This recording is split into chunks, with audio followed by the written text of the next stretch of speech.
In the far distant past, the Archlich Vecna raised an army to conquer the world of Greyhawk. However, he was betrayed by his closest general, Cass, who took his left hand and right eye in the conflict, and they were rumored to have both killed each other in this conflict. Death, however, is just a roadblock for a lich like Vecna, and when he had returned to the land, he found his armies defeated, not by an opposing force of good, but by infighting caused by the confusion of Cass's betrayal. Enraged, Vecna gathered his generals and bundled them into groups of 3, where he used forbidden necromancy magic to fuse them into one very powerful undead general.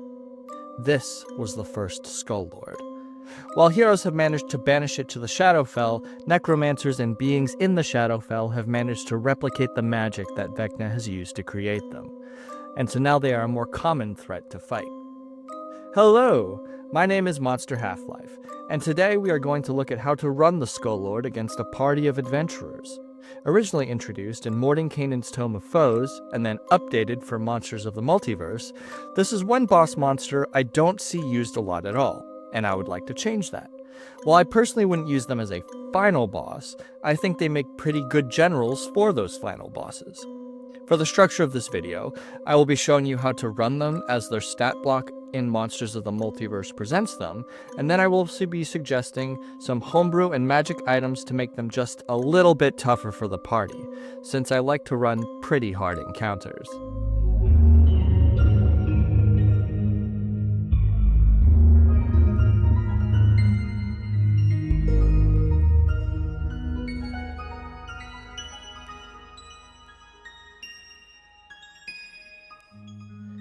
The Skull Lord, at first glance, seems like a weak monster for the CR that it's in. At a CR 15, this monster is supposed to be at the same level as an adult green dragon. However, they only have 112 HP to work with and an 18 AC. Especially with how much damage players can do in the 2024 edition of the game, the Skull Lord is not lasting long in melee combat. On top of that, they don't have any proficiencies in saving throws. What it says on their base stat is what you get when you roll for them. They still do have some survivability though. They have resistance to cold damage and immunity to poison damage. And half damage on cold spells is very nice. They also have resistance to non-bludgeoning, piercing, and slashing damage. But truthfully, if your party doesn't have magic weapons at this level, then you've got a bit of a problem handing out loot. They also, rather uniquely, have the evasion trait, allowing them to take no damage on harmful effects that require a dexterity saving throw if they succeed the saving throw, and they only take half damage if they fail. Lastly, they have 3 legendary resistances, which let them automatically succeed a saving throw whenever they use one.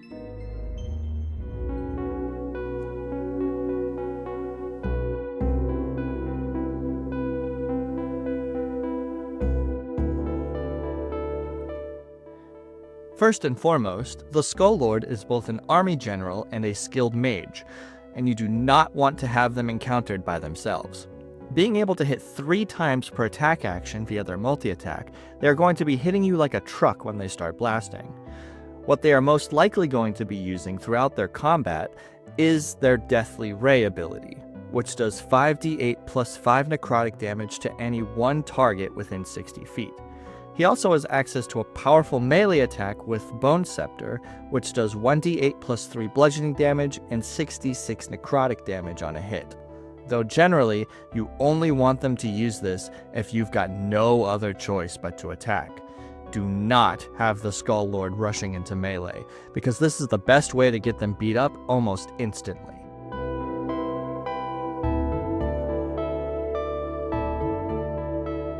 The Skull Lord has access to 3 legendary actions per round, which are actions that a monster can take at the end of someone else's turn. The 3 that they have access to are Attack, Move, or Summon Undead. Attack is pretty self-explanatory. You can do 1 Bone Scepter attack or 1 Deathly Ray attack. This is the one that you'll most likely be using the least often, not because the option is bad, but because the other ones tend to be more widely usable to get out of dangerous scenarios.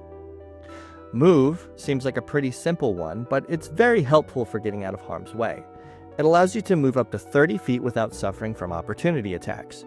Great to use when a paladin gets right in your face or when they're trying to pin you between two people.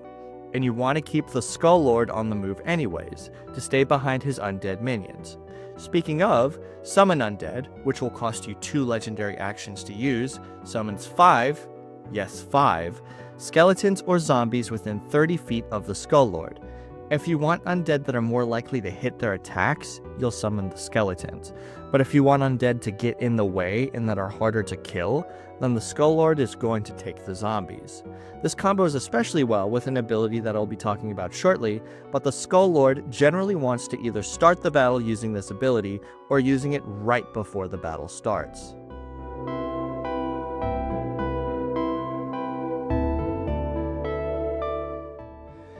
The Skull Lord also has access to a couple of spells that they can cast a couple of times a day.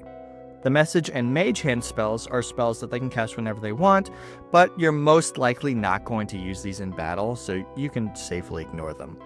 They get 2 spells that they can cast 3 times a day, Dimension Door and Fear. Dimension Door is a panic button. It lets the Skull Lord use their action to teleport up to 500 feet away. With their move legendary action, you generally don't need to teleport, especially with your whole action, unless you're really sure that you do not want someone catching up to you as you escape. Fear is an interesting one, as it does have a nice 30-foot fear cone. Anyone who fails a DC 18 Wisdom saving throw is going to be frightened of the Skull Lord for up to a minute, giving opponents disadvantage on hitting anyone as long as you're within their line of sight. Plus, limiting their ability to get closer to the Skull Lord is very nice. However, your zombie or skeleton minions are not immune to the frightened effect, and will most likely fail the saving throw if they're forced to make it. So be careful when you're using it. Weigh your options between how many players you can hit with it versus how many minions you can hit with it. Lastly, for spells, there are 2 spells that you can cast once a day, Cloud Kill and Cone of Cold. Both of these spells are incredibly powerful, but they should be used at different times. Cone of Cold is a good opener if the group is huddled together. The Skull Lord will use it to hit 3 or more opponents, but won't use it otherwise, since they're only able to use it once. Cloud Kill is a different story. If he needs to run away and wants to cause damage, Cloud Kill is your best bet, especially since him and all of his minions are most likely going to be immune to poison. They can drop it in his area to obscure his location without damaging him or his minions. Lastly, the Skull Lord has an ability called Master of the Grave. It gives any undead ally advantage on all their saving throws, plus a 1d6 heal as long as they're within 30 feet of the Skull Lord. It combos well with the Summon Undead legendary action, since it summons the undead 30 feet within the Skull Lord.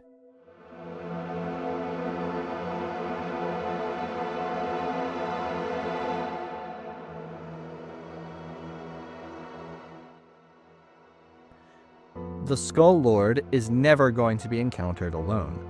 If you want to stick to just their stat blocks, then having 5 skeletons or zombies to start with would be appropriate. However, I think it would be more interesting to give them a couple of stronger undead minions. I would personally give them 2 Deathlocks. They're thematic with the Skull Lord, both being entities that are betrayed by a stronger being and paid the price for it, and they've got some good support spells that they can use. But I'll get into that after the tactics of the Skull Lord himself. First turn, you want the Skull Lord to try and hit as many of the adventurers as possible from the back line using Cone of Cold. And then afterwards, you want to use the Summon Undead legendary action during the next turn after his. The reason I say wait on the legendary action until after he uses Cone of Cold is so you don't have to worry about hitting your minions. Then, either use the move or attack legendary action, depending on how close the adventurers are to being able to get to the Skull Lord. Never use the attack legendary action to do the Bone Scepter unless you are absolutely sure you can knock out the opponent. You want to focus on staying away from any and all harm. Every turn after that, you are most likely going to be using your Deathly Ray to focus on pesky enemies. Clerics and Paladins will be your number 1 priority, as they are able to handle any of your undead minions the best. Second priority will probably be elemental or magic blasters, such as wizards or sorcerers. And then the third priority will switch between supports like bards and marshals like fighters or barbarians. But second and third priority can switch depending on the circumstances, and with a 16 intelligence, they'll have the strategic mind to be able to figure out what their most pressing trouble is during battle.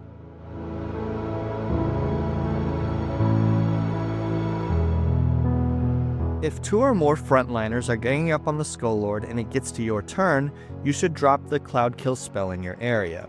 It does 5d8 poison damage, and the more important feature is that it heavily obscures the area inside the Cloud Kill, meaning that anyone inside of it is effectively invisible to both people inside the cloud and outside the cloud until either the cloud is dispersed or the creature exits the cloud, which means that the Skull Lord can't be targeted by opportunity attacks from creatures inside the cloud. And since it moves 10 feet away from the Skull Lord per turn, it adds an obstacle for the rest of the party to worry about. Just remember that this is a concentration spell, so it will be dropped if you use the Fear spell, as both require concentration. Your 2 panic buttons are your 3-time-a-day spells. Dimension Door is when you've got no options, and the move legendary action isn't going to get you out of trouble. Dimension Door is good for getting to higher ground or out of the room entirely, since it has a range of 500 feet. Fear, on the other hand, is good for dropping on a group of at least 3 people, since it's a 30-foot cone. But the Skull Lord is smart enough to be careful to try and hit adventurers with lower wisdom scores. So if it can only hit people like clerics, rangers, druids, and paladins, he most likely won't waste the action.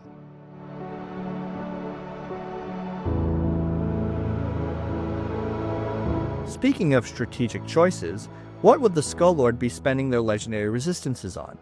Well, first priority would be to avoid getting restrained, grappled, incapacitated, banished, or knocked prone. Any one of these conditions could cripple the Skull Lord and make it a pretty easy encounter. Second would be any spell damage that isn't a dexterity saving throw or cold damage, since both of these are half damage at worst. Anything with high damage might be worth spending a legendary resistance on to keep them in the fight longer. Speaking of fighting longer, what type of undead would the Skull Lord summon with their legendary action? I would personally go with the zombies almost every time. While the skeletons can technically hit more often, zombies are more durable because of their undead fortitude ability, which keeps themselves alive from deadly blows, plus the ability to heal 1d6 HP as long as they're within 30 feet of the Skull Lord. They're just the better option for longevity. They are also slightly better at grappling opponents, so they are able to try and slow down the party's approach. If you want to run the Skull Lord with Deathlocks, like I would, you would have the Deathlocks be a nuisance to the party. Each of their 1-time-a-day spells are good at hindering adventurers one way or another. Hunger of Hadar can be used to make difficult terrain to get in the way of the Skull Lord and prevent a very fast charge towards him. Invisibility and Spider Climb are both touch spells that can be used on the Skull Lord and give him a lot of mobility with the ability to climb walls. Lastly, Dispel Magic is good at getting rid of buffs, even if they might have to roll to get rid of the higher level spells. You generally don't want them to use their attacks too much since they only have a +4 to hit, and they are more suited for buffing the boss than attacking on their own. But that's enough of the original stat block. Next, I want to give some homebrew advice and suggest some magic items to give these terrifying foes.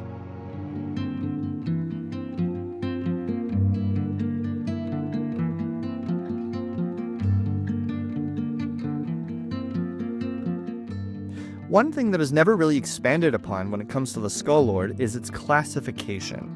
Specifically, it has the Sorcerer tag in its monster description. Your players wouldn't know this if they fought the thing, because it doesn't have any abilities unique to the Sorcerer class. It doesn't take advantage of the tag at all. So what would I do about it?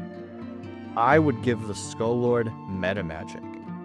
Not too many, just 2 of the Sorcerer meta magics twice per day, and I'd only have them work with their spells, so no weird shenanigans with death bolting and extra time as a bonus action.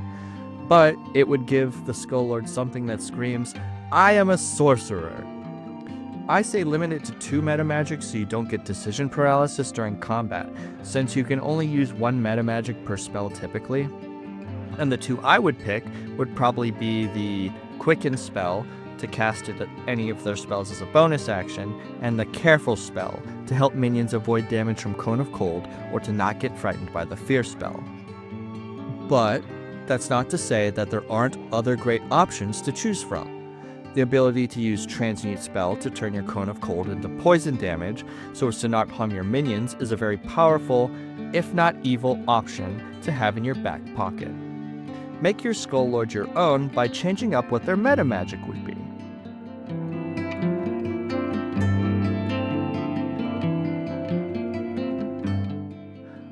What kind of loot would I give a Skull Lord? I've got 3 suggestions.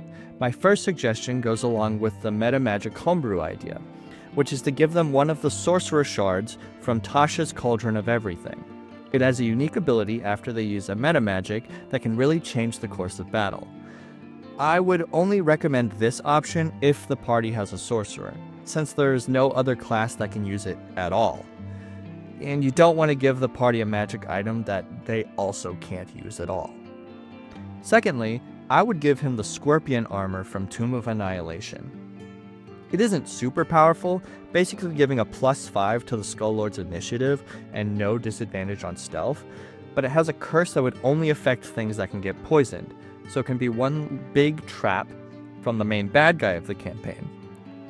The reason I hesitate to give the Skull Lord something simple like a +1 plate armor is because AC can get really out of control once you start giving out these bonuses and stacking them. Most monsters are balanced around players with non-magic armor, so I'd rather not make it too much more harder on myself in the long run by giving armors that boost their AC by 2 on top of the normal bonus, or armor that negates critical hits, something along those lines. Lastly, I would give the Skull Lord a magical staff. The 2 I would pick from are the Staff of Defense, which does boost armor class, and gives the Skull Lord access to shield, which will make him more survivable, or the Staff of Insects, which is a very thematic staff for an undead general. The Staff of Insects gives them the ability to create a 30-foot emanation of insects that heavily obscures an area, as well as gives them the ability to cast insect-related spells. Whatever you end up deciding to give the Skull Lord, make the items cool, and stuff that your players will actually use. There's no better feeling as a player than when you can take something that the boss was using and use it to your advantage later on. It makes them feel tough, because they are.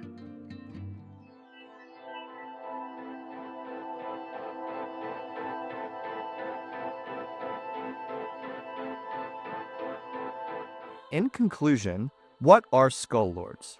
They are mages that don't want to be right in the action, but also don't want to be too far away, so that they can help their undead allies.